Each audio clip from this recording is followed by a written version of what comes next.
Number 3، غرض علم مناظرہ، یعنی علم مناظرہ کا مقصود کیا ہے۔ ایک ہے علم مناظرہ کی تعریف کیا ہے کہ علم مناظرہ کیا چیز ہے، علم مناظرہ کیا چیز ہے، علم مناظرہ کون سا علم ہے۔ وہ ہم نے بتا دیا کہ علم مناظرہ وہ علم ہے کہ جس کے ذریعے اپنے دعویٰ کو ثابت کرنا یا مخالف کے دعویٰ کو ختم کرنا یا مخالف کے دعویٰ کی دلیل کو توڑنا یہ معلوم ہو۔ اس کا موضوع کیا ہے؟ وہ دلائل جس سے اپنے دعوے کو ثابت کر سکے۔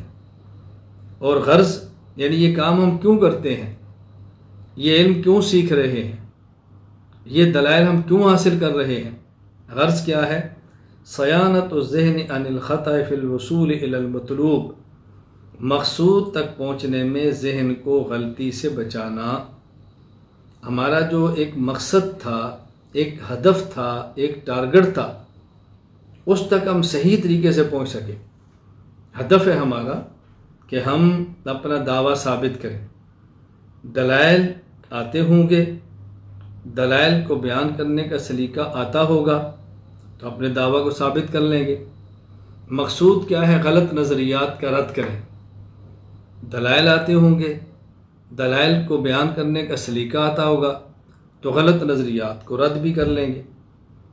اسی طرح مقصود کیا ہے؟ مخالف کے غلط عقیدے کے لیے جو دلیل پیش کی جا رہی ہے اس دلیل کو توڑیں۔ تو اگر اپنے پاس دلیل ہوگی، سلیقہ ہوگا تو اس دلیل کو توڑ بھی سکیں گے۔ تو یہ مقصود ہے، صیانت الذہن عن الخطأ فی الوصول الی المطلوب، مقصود تک پہنچنے میں ذہن غلطی کا شکار نہ ہو، ذہن درست سمت میں چلے، اس لیے اس کو سیکھا جاتا ہے۔ نمبر 4، مناظرہ۔ اب سنیں کہ مناظرہ کا معنی کیا ہے۔ مناظرہ ایک ہے مناظرہ کا علم کیا ہے، ایک ہے مناظرہ کا موضوع کیا ہے، ایک ہے علم مناظرہ، ایک ہے علم مناظرہ کا موضوع، ایک ہے علم مناظرہ کی غرض، ایک ہے مناظرہ جس کا علم آپ نے سیکھنا ہے۔ پہلی بات مناظرہ، پھر مناظرہ کا علم آپ نے سیکھنا ہے۔ میں بات سمجھاتا ہوں۔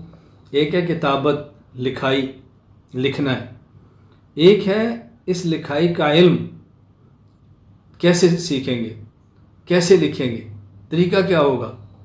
تو کتابت الگ ہے اور کتابت کو سیکھنے کا فن خطاطی یہ فن الگ ہے، علم الگ ہے۔ تو یہ بات ذہن نشین فرما لیں، اس لیے میں سمجھا رہا ہوں کہ مناظرہ کا مطلب سمجھیں۔